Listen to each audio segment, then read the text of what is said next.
Welcome back to the library, dear wanderer. We're heading back to the hidden nest, back to King Shash's shelf, where we'll pick up the first book we find. This one appears to be an adventurer's diary, or maybe a monster hunter's, I'm not quite sure which.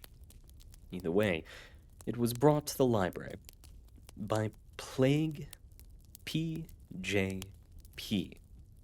Now, without further ado, the Nordic Draugr. In the majority of my travels, I dueled with beasts that have breath in their mouths and beating hearts in their breasts. There is a single way to defeat most of them: cutting their life short through the specific means my contemporaries or I had devised. There are exceptions, such as the wooden stake for the vampire, silver bullets for the werewolf, and so on. The Nordic Draugr is a creature that has already had its knot tied and string cut, leading to some difficulty. It comes from a forgotten era, one with far more magic and great heroes than the present. Anatomy. The Nordic Draugr are reanimated corpses of former heroes and warriors. These bodies have been laid to rest in private burial chambers, many of which are still hidden to this day. The corpses returning to life occur due to accidents or curiosity. However, when one of these sites are disturbed, the body cannot be put back to rest. I have come to realize that the Draugr itself is actually not the body of the human. Instead, it's the soul. When disrupted, malice invades the once pure soul and re-inhabits its body. I must reiterate that this is not a human. There is no humanity left, replaced instead hunger, torment, revenge, and restlessness. Do understand, they do not lack intelligence. Is it the intellect of a human? No. Draugrs are smart in their pursuit of flesh, utilizing tactics to ambush them and tire their opponents during battle. That stated, one human element does remain: their skilled combat experience. Due to the body's statuses as honored warriors, they are given a hero's burial. They're laid to rest whilst wearing their armor.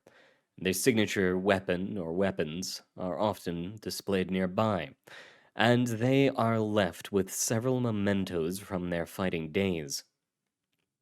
This makes them incredibly dangerous, as they can be immediately armed upon awakening. Appearances vary between Draugrs, but what is most common is their decomposing bodies.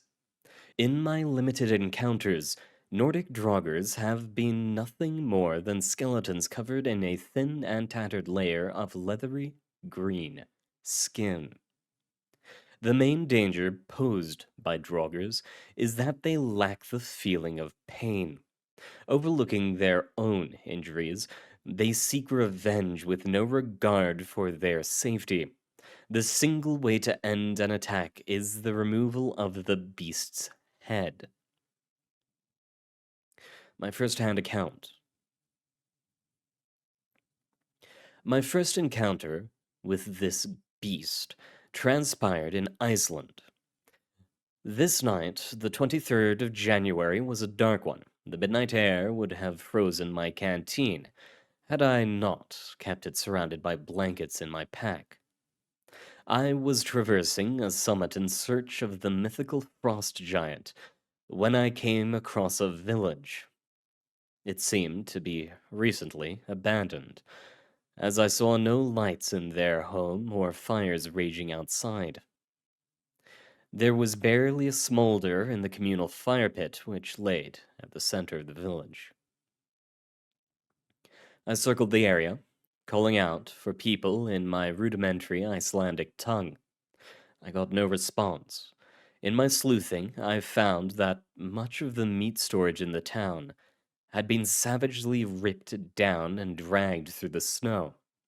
It appeared that much of it had been eaten as well, with now frozen chunks of beef and lamb penetrating the thick slush. My initial idea was a pack of ravenous wolves or a bear had smelled their foodstuffs and claimed it as their own. This has happened before, numerous times. However, it's mostly with campers deep in the woodlands. I began entering the vacant homes in hopes of a clue. Instead, I found corpses. One was of a little girl, no more than 10 years old, and her father. Both had been mutilated. Their limbs were torn off with great force, and much of their blood had been drained, leaving their bodies a sickly white and green. It was the fifth house I checked. It was a unique one. Part of it had been built into the mountain. I mention this because the back end of the house had been torn through. Behind this cavity was a tunnel, about 150 paces in length, which led to an expansive cave. Icy stalactites protruded from the ceiling above me. I found the creature within the room, sleeping while standing upright. A pile of meat laid opposite of where it stood. I tried my best not to awaken it as I approached. My previous assessment that this was just a cave was incorrect. This was a burial site for a warrior. An altar laid at the center of this room, one of white marble, where the body should be laying. This was a soldier of moderate rank, as displayed by their shield, which had been hung on the cave wall behind the altar. Its sword was removed by the Draugr and placed into a scabbard around its waist. My weapon was unholstered, still equipped with the silver bullets from my previous werewolf encounter. I wasn't sure of its usage against the Nordic Draugr. However, it was too late for me to rummage through my supplies without disturbing it. I fired twice at its skull, piercing through both times. The creature remained standing and turned in my direction. It began its surprisingly swift approach and drew a sword from its belt. It swung at me with great strength. Its movements were extremely jerky, allowing me to easily dodge it. I discharged another round at the creature's chest. The bullet passed through the space where its heart should have been. The beast remained standing and fighting. I began to worry at this moment, thinking I had finally found an impregnable beast. I had been running low on ammunition and did not want to waste my reserves of silver bullets in case of another werewolf ambush. Northern Europe is notorious for this. I unsheathed my blade and began returning swings. Despite its sloppiness, the Draugr was an experienced opponent, blocking most of my strikes and giving swift retaliation. It sliced through my coat on my sword arm, drawing blood. I retaliated by removing its free arm with a prompt swing. The Draugr's attack did not slow. I felt myself grow exhausted and desperately searched for a method to end this battle. In my growing fatigue, the Draugr performed a move where it collided my blade with its own, quickly twisting its hand and weapon clockwise, and pushed my sword from my grasp. I moved for defense, and pulled the shield from its mounted display. I obstructed several would-be fatal strikes until the shield was cut asunder. Once again, left defenseless, I unholstered my pistol and made my way for the tunnel that led me here. I rolled under the Draugr and gained my footing. It pursued my location, and once it barely reached the exit, I fired twice at the ceiling, ejecting the stalactites. They fell with great force onto the beast and pinned its lower half within the cave. Its free half continued to swing its blade and attempted to gain its freedom. I removed its sword arm with another bullet and kicked the weapon away from it. It continued to struggle against its trap. With its own blade, I removed the demon's head with a single strike. It ceased its fighting. And so we now know a little bit more about the Draugrs and what to do if we ever see one. Pin it down, take its head, and the rest, just like its heroic deeds, will be history.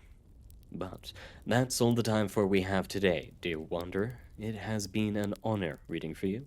I apologize for the shortness, but I have tasks that must be completed, and rest must be taken. But thank you very much for coming. I hope to see you all next time, back in the library. And good luck out there. Some of you definitely need it.